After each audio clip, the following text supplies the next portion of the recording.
Hello, sports fans. Jim Coyle with Indiana Sports Beat Radio. Thank you for stopping by our YouTube channel. Make sure to hit the subscribe and notifications toggle so you never miss a thing. All of our content up here every day. Looking forward to it. Thank you, and we'll see you on the radio. Welcome to Indiana Sports Beat Radio, brought to you by the Hard Truth Distilling Company in Brown County, Indiana. So for the thousands in attendance and the millions watching around the world,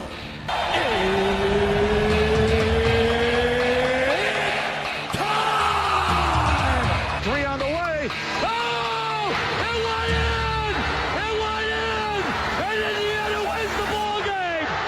Know your role and shut your mouth, you jabroni! Float game for the win! Ayler's gone. Goodbye. Touchdown, Indy. Woo! IU! America! They got a football team now! Pretty simple. I win. Google me. You know that I'm the cream of the crop. Now, from the Hard Truth Studios, here's Jim Coyle.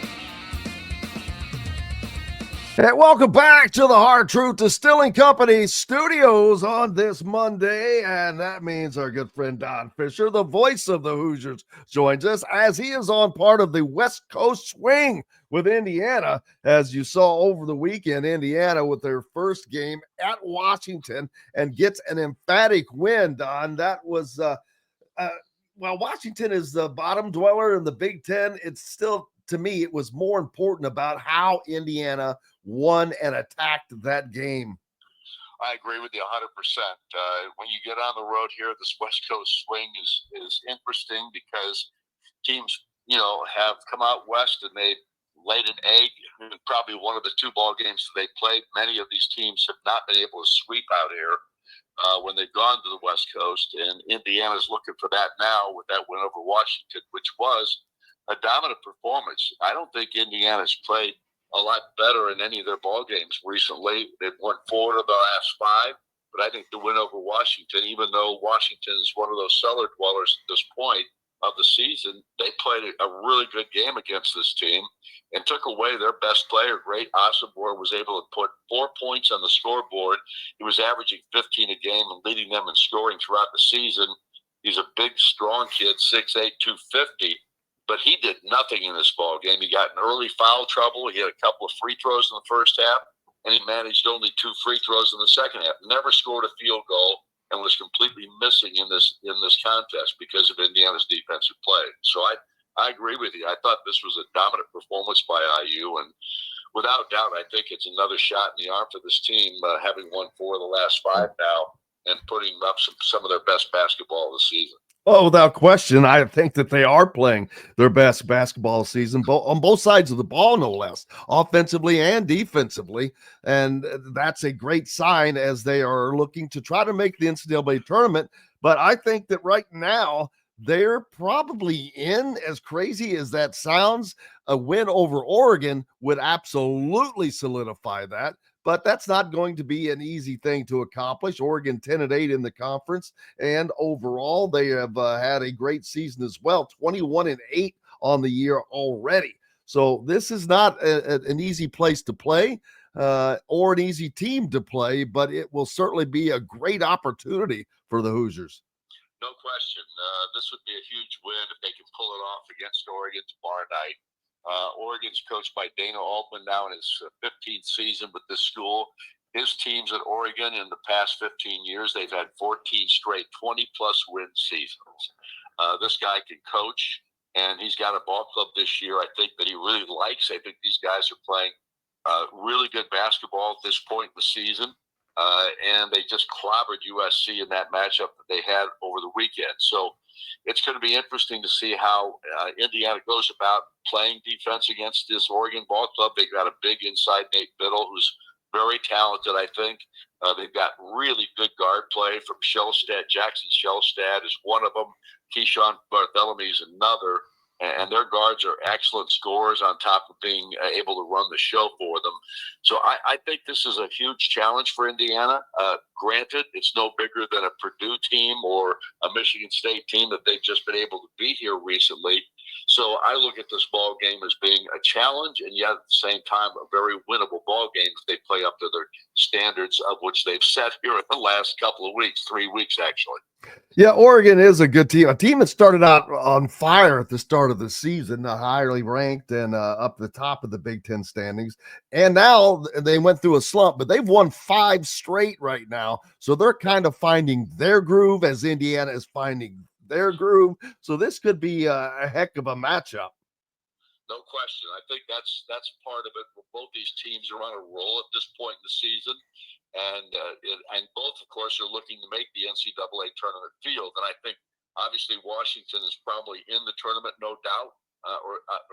Washington. I mean, Oregon is in the tournament, no doubt. But I think Indiana has at least put themselves in a bubble situation.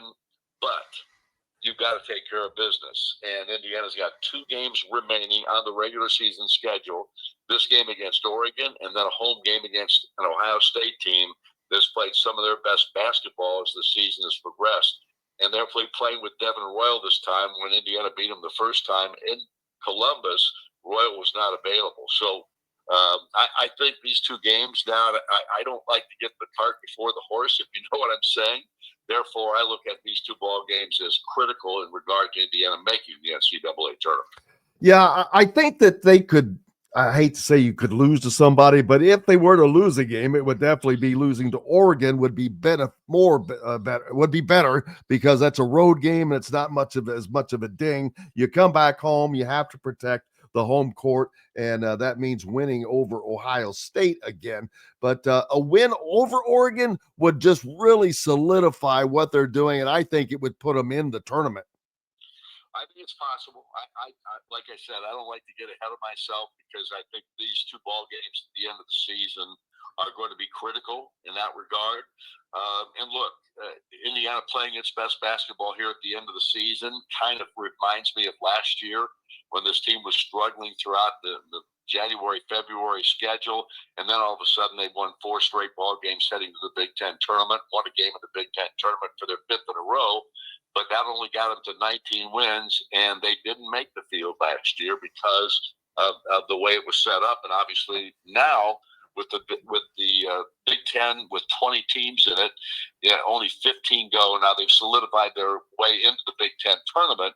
But if they would win only one of these last 2 ball games, I think now they're playing for their life's blood in the Big Ten tournament as far as the NCAA is concerned. Yeah, they will have a higher seed on the first game in the Big Ten tournament, which will also give them another opportunity to solidify their NCAA credibles. So we'll see as they go forward. But it's been fun to watch this team play its best basketball toward the end of the season. A win over Purdue, win over Michigan State, and an emphatic win over Washington. Now, if they can continue that over Oregon, there's no telling what this team might be able to catch fire. They've kind of the newer rotation has really seemed it seems like these guys have found their roles, Don. Each individual have found their roles. Trey Galloway has done a phenomenal job running the point for this team. I mean, those high assists numbers every game in, game out. Even when he doesn't score well, he's still getting the ball to other guys and distributing, and that has been a huge boon for that team. Well, Miles Rice coming off the bench now, I think has taken a lot of the load of being the point guard off of his shoulders. I think he's been better as the 2 guard than he was as the point guard. And again, he's coming off the bench at this juncture. And I think the fact that the 3 seniors on this team, Trey Galloway, Luke Goody, and why am I have a space here, Tech? Leo, Goody, and Galloway, those 3 guys, they've got Indiana across their chest because they are Indiana kids. And I think that pride factor has been a big scenario as far as this team and how well they're playing at this point in the season as well. I do think all 3 of those guys have made such a big input on why this team's been successful here down at the end. And you got to give Anthony Lee a lot of credit. He doesn't do anything on a stat sheet that wows you, except he plays hard for 40 minutes, if that's how long he's in there, or 38, whatever it is. I think he had the most minutes in that game against Washington. And his defensive play, he had 3 steals in that contest. His swarming defense has really helped them look better at the defensive end of the floor. And again, this team has got some momentum right now. And momentum, people can say what they want, but momentum comes and goes. But if you've got it, you don't want to lose it. And right now they've got it. Yeah, and Indiana could be meeting up with Oregon again in the Big Ten tournament, depending on how that seeding goes. And that's another thing that teams are fighting for seeding here at the end of the season. Yep, there's no doubt. And like I said, I don't like to get ahead of myself. That's why I don't predict they're in the NCAA tournament field, because anything can happen here at the end of the season that would knock them out. And a couple of losses here in the regular season would probably put them right back on the bubble or outside the bubble. So we'll just have to wait and see how it plays out. But this game against Oregon is big. If they could win that one, all of a sudden they've got a chance to finish out the year with a couple of big wins and probably solidify that NCAA tournament spot. So we'll wait and see. Jim, like I said, I don't like to predict. All I know is they're playing some of their best basketball, and this is the time of year you want to be doing that. And we have to surmise that the newer rotation of just one big at a time in there has been really beneficial. But having Malik Renew come in, man, he has been big off of the bench as well. When he comes in, he has had some great games. Well, 22 points in that Washington win. That's his season high. He's matched his season high. So that's really a good performance by Malik. And that's coming off, he had some kind of, I think he had an allergic reaction to something that maybe he ate that knocked him out of that Penn State ball game. Whatever it was, they had to take him to the hospital. He was a sick puppy there for a couple of days. But he's bounced back. He looks really good in practices, in the practices I've watched, and he was terrific in that ball game against Washington. So hopefully that plays a big part in what we're seeing as well. And it's kind of amazing he's been able to bounce back that quickly, because when you get hit by stuff like that, I know Ivicic from Illinois is still battling with that stuff. He had mono or something, and it takes you a while to bounce back. Now, it wasn't quite the same, but if it's bad enough to get you to the hospital, you're pretty sick. But, man, to be able to bounce back and have a performance like that and travel, pretty impressive. Yeah, there's no doubt. This team, like I said, is playing its best basketball here toward the end of the season. It's deja vu all over again with Indiana at this point. If you remember, IU was 19-14. They're finished. That's how they finished the season last year, with 5 wins in a row, including one in the Big Ten tournament. But it wasn't good enough to make the NCAA field. And maybe it's different this year, but I still think they're going to have to win both these ball games at the end of the season to solidify that scenario. Absolutely, and looking forward to that. And then coming back for a final home game against Ohio State, in which they could really put the stamp on this ending of the season and get maybe a game better than they were last year. And I don't think that the bubble is quite as tough as it was last year, which is helping Indiana a little bit as well. I think that's right. I like I said, I think this team has the hands and the destiny in their own hands. I think they really do. And if they can beat Oregon tomorrow night, if they can beat Ohio State at home to wrap up the regular season, I think they put themselves in the big dance. And that's what everybody's been playing for here, especially at the end of the year.